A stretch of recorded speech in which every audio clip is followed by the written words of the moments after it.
Bien, disons d'abord que d'après les sondages, malheureusement, on en est toujours au même point, à savoir que l'opinion israélienne est divisée en deux, 60-60, à quelques détails près. Il n'y a pas eu de changement, je dirais, fondamental, malgré tout ce qui s'est passé, depuis la première élection jusqu'à aujourd'hui. Et on risque fort de se retrouver dans la même situation. Il n'y a pas eu de passage massif ni à droite, ni à gauche, ni au centre, et c'est quand même très inquiétant. C'est vrai, le Likoud s'est renforcé, la droite l'emporte, mais elle ne l'emporte pas assez pour pouvoir, dans les conditions actuelles, constituer un nouveau gouvernement. Et donc, on peut se demander ce qui peut arriver jusqu'aux élections du 1er novembre, Alors justement, qui changerait la donne. qu'est-ce qui pourrait, selon vous, faire basculer la balance, alors dans l'hypothèse, la première hypothèse, en favorablement au Likoud? Qu'est-ce qui pourrait, c'est une alliance avec un autre parti de droite, par exemple? Non, je ne crois pas que les changements peuvent venir de l'intérieur. En Israël, lorsque la situation sécuritaire se tend, lorsqu'il y a des incidents, des roquettes de Gaza, un danger de la part du Hezbollah, du Hamas, etc., alors oui, l'opinion tente à virer plus à droite et plus en faveur de la fermeté. Il faut se rappeler que Binyamin Netanyahou apparaît toujours et encore aux yeux de la majorité des Israéliens comme le recours en cas de Monsieur gros Sécurité, problèmes. comme on le surnomme en Israël. Voilà, Monsieur Sécurité. Et donc, ça, c'est quelque chose qui peut se produire. On sait que dans l'histoire d'Israël, toutes sortes de problèmes sécuritaires peuvent se produire. Mais sur le plan intérieur, des changements fondamentaux, non. Il y a quelque chose d'intéressant un peu dans la stratégie de Yair Lapid, qui essaye évidemment de monter et de l'emporter contre Netanyahou, c'est le fait qu'il se tourne de plus en plus vers la droite, essayant de capter les voix d'une sorte de centre-droit libéral dont je ne sais pas s'il existe en Israël, mais on le voit bien, cette semaine, il a dit qu'il ne ferait pas affaire avec la liste arabe unie, qu'il était contre tous les extrémismes, qu'ils soient de gauche ou de droite. Donc il y a une sorte de recentrage au centre droit de Yair Lapid. Il pense que grâce à ça, il peut monter. Mais personnellement, je... C'est une réponse, Ilan Greislammer, à l'union, à l'alliance entre Guy Sarr et Benny Gantz, dont on parlait la semaine dernière. Oui, oui, parce que finalement, lorsque l'on compare le programme de Benny Gantz et Guidon Sarr au programme de Yair Lapid, il faudrait vraiment être un détective de premier ordre pour trouver les différences entre eux. Tout ça, Ouais. c'est du centre, centre-gauche, centre-droit, mais on reste dans cette même zone de gens qui disent nous voulons une politique modérée, une politique au centre, et pour l'instant, ça marche, mais pas aussi bien que Gantz, Sarr et Lapid aimeraient. Alors cette union justement entre Benny Gantz et Guy Sarr, comment vous expliquez qu'elle ne parvienne pas à décoller dans les sondages, qu'il n'y ait pas de dynamique autour de ces deux hommes? Ça manque de nouveautés, de renouvellement ou de propositions fortes qui structuraient le débat électoral? Non, je crois que, encore une fois, étant donné que Yesh Atid, de Yair Lapid, et d'un autre côté, Benny Gantz et Sarr ont le même programme, vous pouvez dire que tout cela, ça constitue le centre en Israël. Et ce centre, avec ces deux facteurs, Benny Gantz, Sarr d'un côté et Yesh Atid de l'autre, fait le plein des voix. Au-delà de ça, on entre déjà dans la zone du Likoud à droite, et à gauche, on entre dans la zone du Parti travailliste et de Meretz. Donc, c'est tout ce que le centre peut offrir. Alors, peut-être l'alliance de Benny Gantz et de Sarr a sauvé Tikva Hadasha et Guidon Sarr de l'élimination complète. Mais encore une fois, je crois que le centre fait le plein, la droite fait le plein, et personne n'a l'air de bouger véritablement et de changer les lignes de front qui seules pourraient nous sortir en quelque sorte de l'ornière. Alors parlons maintenant d'un des acteurs centraux de ce jeu politique. Benyamin Netanyahou, l'ancien Premier ministre, a été auditionné par la commission d'enquête la semaine dernière sur le drame de Méron l'an dernier, alors que dans le même temps, la secrétaire du milliardaire Arnon Milchan, Hadas Klein, a livré des confidences qui ont beaucoup été commentées par les médias. Ça n'a pas d'incidence sur son taux de popularité et celui du Likoud, Elian Greisamer? Alors, c'est très intéressant parce que, bon, disons que l'image personnelle de Benjamin Netanyahou s'est nettement dégradée dans la mesure où les révélations de la secrétaire du milliardaire Milchen le montrent quand même, lui et Sarah Netanyahou, comme des gens qui ne voient pas la misère des autres, qui ne voient pas la situation des couches populaires et qui passent leur temps à fumer des cigares et à boire du champagne.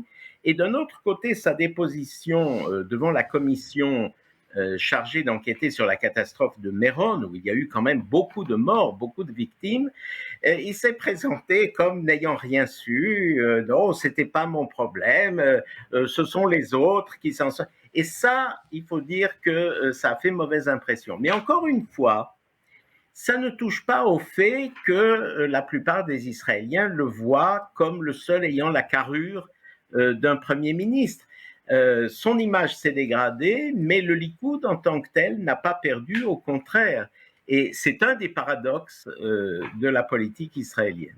On apprend d'ailleurs cet après-midi, Ilan Grelzamer, la candidature pour la primaire du Likoud de Boaz Bismuth, l'ancien rédacteur en chef du magazine, du journal, du quotidien Israël Hayom. Qu'est-ce que vous en pensez? Écoutez, ça vient vraiment de tomber, on l'a appris il y a quelques instants. Oui. Non, de toute façon, les sympathies de Boaz Bismuth pour le Likoud sont bien connues, elles sont anciennes. Il a perdu la direction du journal Israël Hayom et voulait donc se recaser.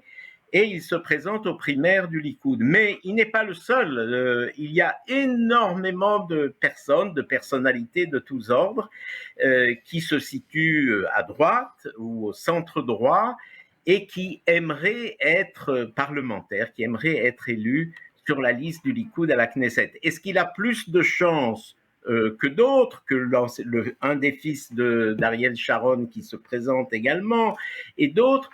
Je ne sais pas, mais ils seront beaucoup à se bousculer au portillon des primaires du Likoud. Ce qui inquiète un peu les parlementaires actuels du Likoud, qui trouvent que leur place est menacée. Et c'est vrai, je pense qu'un certain nombre des députés du Likoud actuellement ne seront pas sur la liste et ne seront pas réélus. Là-dessus, le rôle de Netanyahou est important puisque Netanyahou va essayer de faire passer en quelque sorte les gens qui lui sont le plus fidèles au sein du Likoud. Alors voilà pour la droite. Passons maintenant à la gauche. Quels sont les rapports de force dans cette partie de l'échiquier politique après le retour notamment au premier plan de Zehava Galon, qui sera donc candidate à la primaire et à la présidence du Meretz? Alors, ce sont deux femmes de grande valeur qui dirigent les deux partis de gauche israéliens, Merav Michaeli pour le Parti travailliste et maintenant ce sera Zehava Galon pour le Meretz. Deux femmes, on peut dire, de tête et qui sont très intelligentes chacune des deux, mais qui croient chacune dans son parti.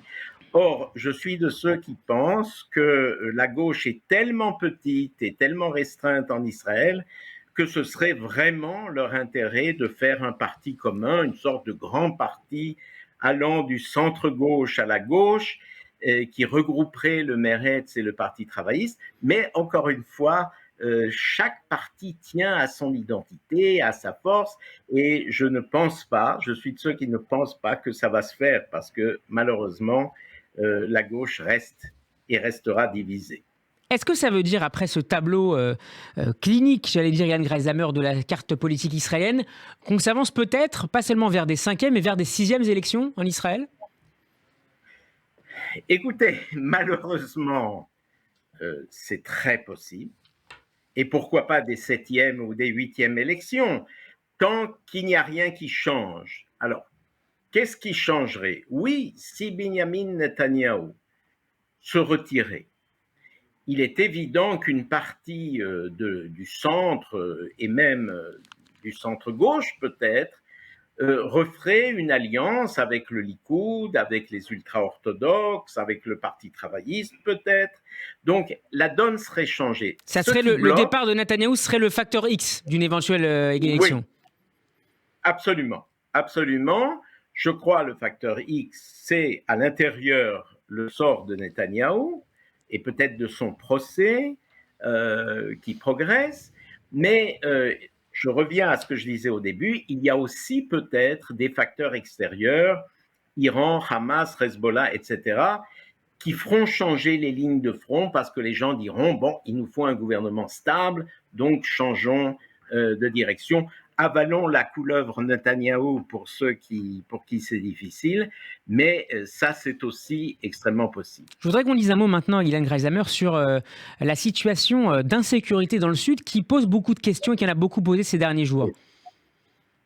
Absolument, et à force de s'occuper d'un tas d'autres problèmes internationaux, vous savez qu'il y a un très gros problème avec l'agence juive en Russie. On en a parlé il y a quelques instants avec Pascal. Voilà, l'Iran, etc. On oublie qu'à l'intérieur d'Israël, il y a un très gros problème et qui est celui du Sud, du Negev, qui est peuplé notamment, à part beaucoup de kibbutzim et de moshavim, de bédouins, de tribus bédouines. Et là, on peut dire que le Sud a été négligé par la police, par les autorités d'Israël, et qu'actuellement, malheureusement, c'est assez le Far West. À savoir que dans des villes comme Rahat, la grande ville des Bédouins, et d'autres, ce sont des coups de feu la nuit, les gens se font attraper, assassiner, blesser.